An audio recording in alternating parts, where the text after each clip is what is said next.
Today we are going to take this massive deal. We're probably not going to be touching this, but this is going to be the handle. This massive piece of wood that's about 3.5 feet, 4 foot long. I haven't measured it. Got it from some guys that work at a wood shop in the same building as where I work. And this big, huge 40 something ounce, I haven't measured it.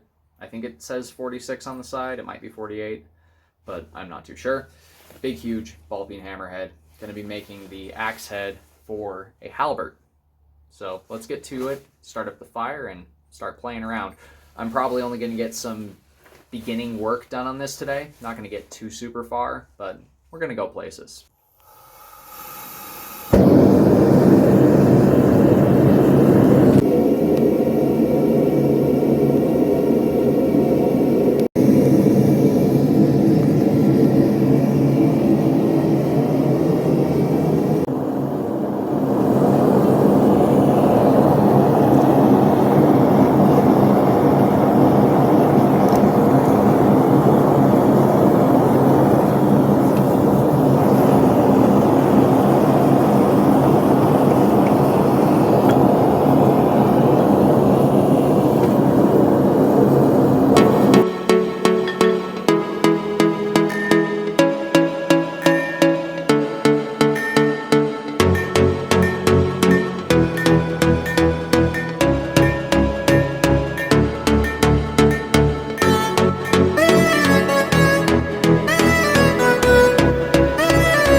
So now that we have got the axe head roughly to shape, I'm going to move on to the roughing in of the spike from the peen end of the hammer.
So as you can see, we've got our blade profiled roughly and our spike drawn out to the rough length we're going to want. It is going to get a little longer when I come back with the hand hammer and get that longer to the point and get it more tapered progressively.